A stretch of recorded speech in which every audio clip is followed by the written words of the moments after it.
திருச்சிற்றம்பலம். தென்னாருடைய சிவனையை போற்றி, எந்நாட்டவருக்கும் இறைவா போற்றி. அனைவருக்கும் வணக்கம். நாம் இன்னைக்கு பார்க்கக்கூடிய பதிவு என்னன்னு பாத்துட்டீங்கன்னா, 2025ஆம் ஆண்டு மே மாதம் 18ஆம் தேதி மாறக்கூடிய ராகு கேது பயிற்சியை பத்தி தான் நம்ம பார்க்க போறோம். அதுக்கு முன்னாடி நம்முடைய சேனலை சப்ஸ்கிரைப் பண்ணிக்கோங்க. அதாவது ராகு பகவான் மீன ராசியிலிருந்து உங்களுக்கு கும்ப ராசிக்கும், கேது பகவான் கன்னி ராசியிலிருந்து சிம்ம ராசிக்கு சூரிய பகவானுடைய வீட்டுக்கும், ராகு சனி பகவானுடைய வீட்டுக்கும் வரப்போகிறார்.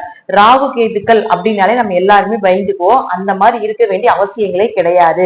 ஏன்னா ராகு கேதுக்கள் அப்படிங்கிறது ஒரு தோசைக்கல் போல. நல்லா இருந்தால் அவருடைய வாழ்க்கையை நல்லா இல்லாமல் செய்வதும், நல்லா இல்லாமல் இருந்தால் அவருடைய வாழ்க்கையை மிக உயரத்துக்கு கொண்டு போகக்கூடிய இரண்டு முக்கியமான ஜாதகத்துல கிரகங்கள் அப்படின்னு பார்த்துட்டாலே ராகு கேதுக்கள் தான்.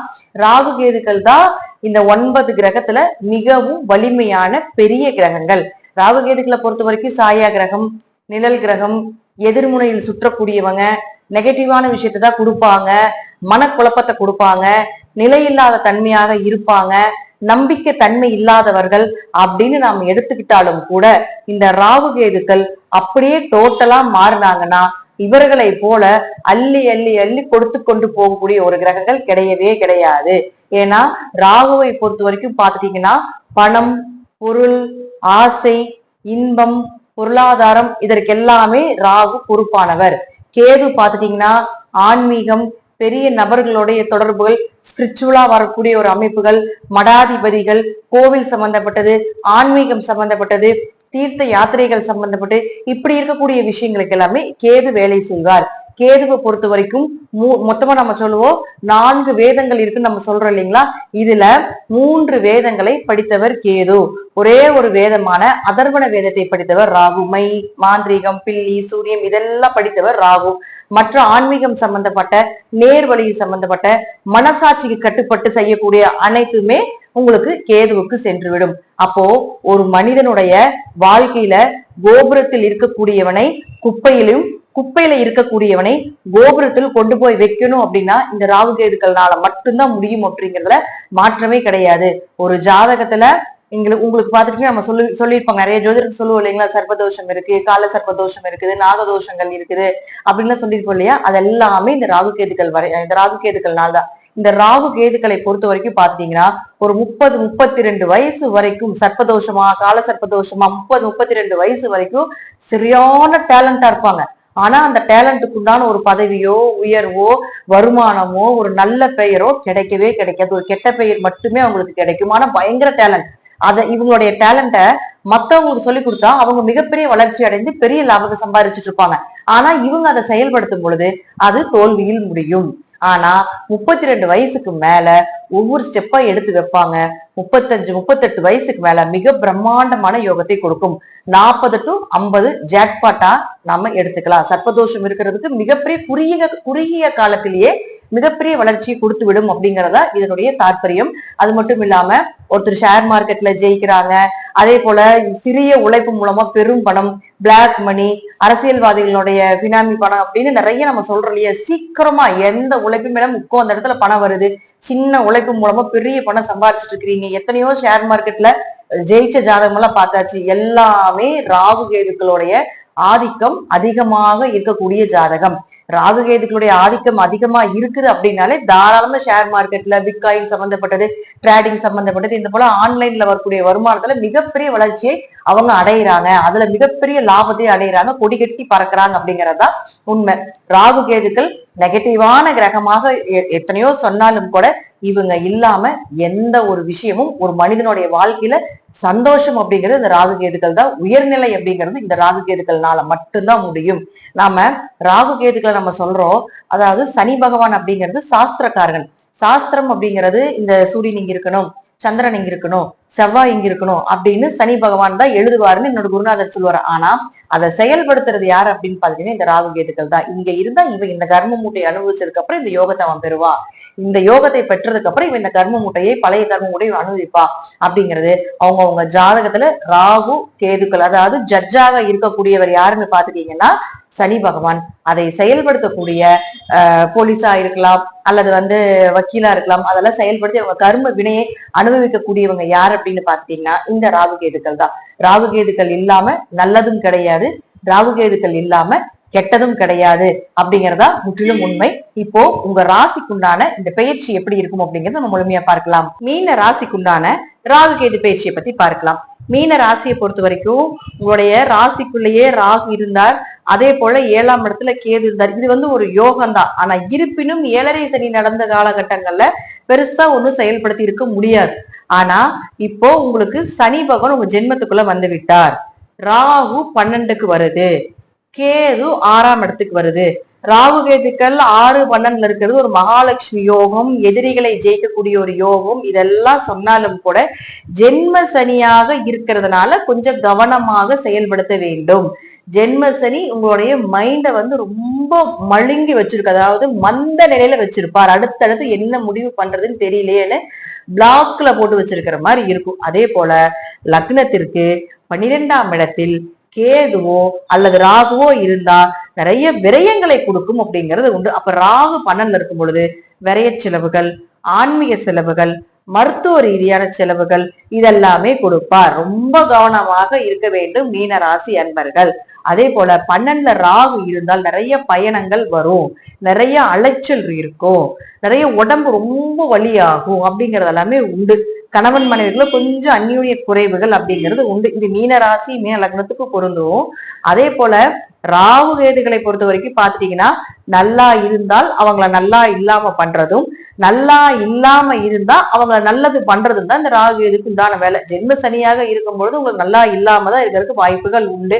ராகுவும் கொஞ்சம் 12ல இருக்கனால கொஞ்சம் விரைய செலவு அதிகமா சொல்லுது. சோ பணம் ஏதாவது கொஞ்சம் லாக் ஆகிற மாதிரியோ, அதே போல மற்றவர்கிட்ட ஏதாவது பண தேவைகளை எதிர்பார்க்க வேண்டிய ஒரு சூழ்நிலைகளையோ ஏற்படுத்தி கொடுக்கும் அப்படிங்கறதா முற்றிலும் உண்மை.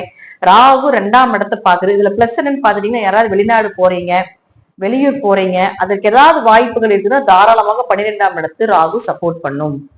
அதே போல 12ஆம் இடத்துல இருக்கக்கூடிய ராகு 2ஆம் இடம்னு சொல்லக்கூடிய தனஸ்தானத்தை பார்க்கறதுனால தொடர்பு கொள்றதுனால வெளிநாட்டு வருமானம் வரும், வெளிநாட்டில் பணம் எண்ணக்கூடிய ஒரு சூழ்நிலைகள் கிடைக்கும். அப்ப வெளிநாடு போற ஜாதகமாக உங்க ஜாதகம் இருந்தா குறிச்சு கொள்ளுங்க. இந்த ராகுவும் சனியும் நல்லா சப்போர்ட் பண்ணி உங்களை வெளியே அனுப்புவாங்க. அதே போல அவர் பார்க்கக்கூடிய இடம் 10ஆம் இடத்தையும் பார்க்கறதுனாலையும் உங்களுக்கு கண்டிப்பாக ஒரு தொழில் மாற்றங்கள், ஒரு இடமாற்றங்கள், இந்த இடத்த விட்டுட்டு இன்னொரு இடத்துல போய் தொழில் பண்ணலான் இருக்கோம், இந்த இடத்த விட்டுட்டு இன்னொரு வேற தொழிலே மாத்தி பண்ணலான் இருக்கோம் அப்படிங்கிற ஐடியால ஏற்படுத்தி கொடுக்கும். கொஞ்சம் பதவி சார்ந்த விஷயத்துல கொஞ்சம் கவனமாயிருங்க. பதவி இல்லாம இருக்குன்னா ஒரு உயர் பதவி கிடைக்கும். ஆனா ஜென்ம சனியாக இருக்கிறதால கொஞ்சம் லேட்டாவோ ஒரு பிரச்சனைகளுக்கு அப்புறம் வரும் அப்படிங்கிற அமைப்பு உண்டு. அதே போல உங்களை கர்மாவை கழிக்கக்கூடிய ஒரு சூழ்நிலைகள் வருது அப்படிங்கிறதையும் காட்டுது. இருப்பினும் ராகுவை பொறுத்த வரைக்கும் கொஞ்சம் பணத்தையும் கொடுக்கும், கொஞ்சம் விரயத்தையும் கொடுக்கும் அப்படிங்கிறத காட்டுது. வெளிநாடு வெளியூர் படிப்புக்கு வேலைக்கு இதுக்கெல்லாம் நல்லா சப்போர்ட் பண்ணுது. ஒரு டிரான்ஸ்பர் கிடைக்கிறதுக்கு, ஒரு இடமாற்றம் பண்றதுக்கு, ஒரு பதவியிலிருந்து இன்னொரு பதவி போறதுக்கு உண்டான வாய்ப்பு இப்படி எல்லாம் ஏற்படுத்தி கொடுக்குது. அடுத்தது கேதுவை பொறுத்த வரைக்கும் பாத்துட்டீங்கன்னா உங்களுடைய ராசிக்கு 6ல இருக்குது. 6ல் கேது இருந்தால் எப்பேற்பட்ட எதிரியா இருந்தாலும் ஜெயிச்சிடலாம். உங்க முன்னாடி எதிரி மண்டி போட்டு நிக்க வேண்டிய ஒரு சூழ்நிலைகளை கொடுத்துரும். உங்களுக்கு தப்புதான் நடக்கும், உங்களை முதுகுலதான் குத்த போறாங்க, யாரு குத்துறாங்க என்ன குத்துறாங்கன்னு தெரியாது.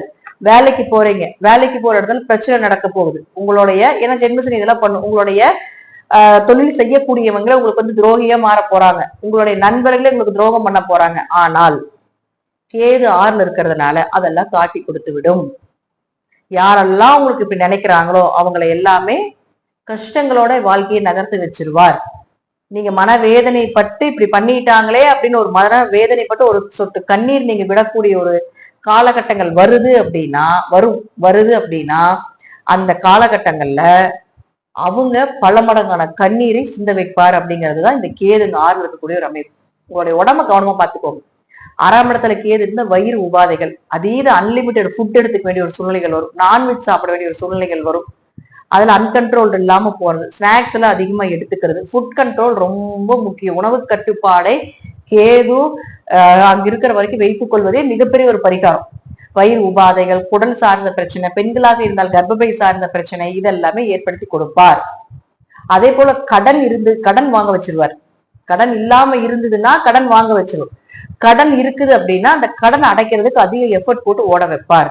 ஏதோ ஒரு வழியில கடன் சார்ந்த விஷயத்த கொடுத்தே தீரும். வேலையில கொஞ்சம் பிரச்சனை, வேலை ஆட்கள் அமையாம போறது, வேலை ஆட்கள்னால பிரச்சனைகள் வர்றது, அதனால வேலை தடைபடுறது, இதெல்லாம் ஏற்படுத்தி கொடுப்பார். 6ல் கேது இருந்தால் வேலையாலே அமையாது, வேலையை ஏற்படுறதுக்கு தடை ஏற்பட்டு கொண்டே இருக்கும். நீங்களா சொந்தமா முயற்சி பண்ணி நீங்களாதான் அந்த வேலையை செஞ்சு மேல வரக்கூடிய ஒரு அமைப்பை ஏற்படுத்தி கொடுத்து விடுவார். அதே போல கடனோ நோயோ வம்பு வழக்குகளோ ஏதோ ஒண்ணு மாத்தி 6ல் கேது இருந்தா வந்துகிட்டே தான் இருக்கும். அதே போல அந்த கேது 4ஆம் இடத்தை தொடர்பு கொள்றதுனால உங்க ஆரோக்கியத்துல ரொம்ப கவனமா இருக்கணும். தாய்க்கும் உங்களுக்கும் பிரச்சனைகள் இருந்தா அது விலகும். அப்படி பிரச்சனைகள் இல்லைன்னா பிரச்சனைகளை உருவாக்கும். தாயினுடைய ஆரோக்கியம் கொஞ்சம் கெடுவதற்கு உண்டான வாய்ப்புகள் உண்டு. கொஞ்சம் கவனமா பாத்துக்கோங்க. வண்டி வாகனங்கள், வீடு மனை சொத்துக்கள், இதெல்லாம் ஒரு மாற்றம் பண்றதுக்கு உண்டான வாய்ப்புகளை ஏற்படுத்தி கொடுப்பார். அல்லது அதுல ஏதாவது ஒரு பிரச்சனைகளை கொடுத்து அதுல இந்த 12ஆம் இடத்துல இருக்கக்கூடிய ராகும் தொடர்பு ஏற்படுத்துறதுனால உங்களுக்கு அதுக்கு ஏதாவது செலவு பண்றது, தேவையில்லாத விரைய செலவுகள் பண்றதுக்கு உண்டான வாய்ப்பையும் உங்களுக்கு ஏற்படுத்தி கொடுப்பார். சித்தி உறவுகள் மூலமாக ஒரு மனக்கசப்புகளையும் ஏற்படுத்தி கொடுத்து விடுவார். அல்லது சித்திக்கு ஏதாவது ஒரு நல்ல அண்டர்ஸ்டாண்டிங் உங்களுக்கு போயிட்டு இருக்கு அப்படின்னாலும் அதை பிரிச்சுடுவார். அப்படி பிரிஞ்சிருந்தீங்கன்னா அதை சேர்றதுக்கு உண்டான வாய்ப்பை ஏற்படுத்தி கொடுப்பார். அடுத்தது பாத்துட்டீங்கன்னா அவர் உங்களுக்கு இந்த லக்னத்துக்கு 8ஆம் இடத்தை தொடர்பு கொள்றாரு. 8ஆம் இடங்கிறது மறைமுகமான பணம் நிறைய வரும். ஏன்னா உங்களுக்கு ஜென்ம சனியா இருக்கிறனால அது வர்றதுக்கு வாய்ப்பு இல்லை. அதனால அந்த மாதிரி ஏதாவது நிறைய ஐடியா வரும். அங்க பணம் வருது, இதை பண்ணி கூட நிறைய ஃப்ராட் லைன்ஸ் எல்லாம் உள்ள வரும். அதெல்லாம் போய் சிக்கி மாட்டி உங்க பேரை கெடுத்துக்காதீங்க. நீங்க தான் யாரு தப்பு பண்ணனாலும் நீங்க தான் மாட்டிக்குவீங்க. உங்களை தான் முன்னாடி நிறுத்துவார். அதனால திடீர் அங்க காசு வருது, இங்க காசு வருது, தேவையான அலைச்சலும் வேண்டாம். அதே போல இந்த காலகட்டங்களில் பணம் வந்தாலும் தங்காது. பணம் வர்றதுக்கு வாய்ப்பு ரொம்ப கம்மி ஜென்ம சனியில. அப்படியே வந்தாலும் அது தங்கறதுக்கு உண்டான வாய்ப்பு ரொம்ப கம்மி. அதுல பழியோ பாவங்களோ இதெல்லாம் இல்லாம வராது அப்படிங்கறத அமைப்பு. உழைச்ச காசு வரும், உழைப்பில்லாம வரக்கூடியது எதுவுமே நிலைக்காது அப்படிங்கிறது இந்த காலத்துல சொல்லக்கூடிய ஒரு பலனாகும். உடல் உபாதைகள் தான் அதிகமா இருக்கிற மாதிரி காட்டுது. 8ஆம் இடத்துல கேது வரும்பொழுது மறைந்த பொருள் எல்லாமே உங்களுக்கு வெளியே கொண்டு வருவார். ரகசியங்கள் எல்லாமே வெளியே வர்றதுக்கு உண்டான வாய்ப்புகளை ஏற்படுத்தி கொடுப்பார். உயிர் சொத்து சார்ந்த சொத்து பிரச்சனைகள் இருந்ததுன்னா அதற்கு ஒரு நல்ல தீர்வுகளையும் உங்களுக்கு பண்ணி கொடுப்பார். அல்லது அதை நோண்டி விட்டு அது உங்களுக்கு வர்றதுக்கு உண்டான வாய்ப்பை ஏற்படுத்தி கொடுப்பார். பொதுவாக மீன ராசிக்கு ராகு கேதுகள் பெரிய அளவுக்கு சப்போர்ட் பண்ணல. ஆனா வெளிநாடு, வெளியூர், தீர்த்த யாத்திரை, கோவில் வழிபாடுகள், ஆன்மீகம் சார்ந்த விஷயத்துக்கு நல்லா சப்போர்ட் பண்ணுது. பட் பொருளாதாரம், பணம் ரீதியாக இருக்கக்கூடிய விஷயத்துல கொஞ்சம் கவனமாக இருங்க. அது மட்டும் இல்லாம வேலை செய்யக்கூடிய இடத்துல கொஞ்சம் கவனமாக இருங்க. உடம்பு கொஞ்சம் கவனமா பாத்துக்கோங்க அப்படிங்கறதா முற்றிலும் உண்மை. நன்றி. மீண்டும் ஒரு நல்ல பதிவுல சந்திக்கலாம். திருச்சிற்றம்பலம், தில்லையம்பலம், ஸ்ரீ நரசிம்மத்திலே சரணம். ஸ்ரீ குபேரன் டிவியை பார்த்தமைக்கு நன்றிகள். மேலும் இது போன்ற தகவல்களை தெரிந்து கொள்ள ஸ்ரீ குபேரன் டிவியை சப்ஸ்கிரைப் செய்யுங்கள். மறக்காமல் பெல் ஐக்கானை கிளிக் செய்யுங்கள்.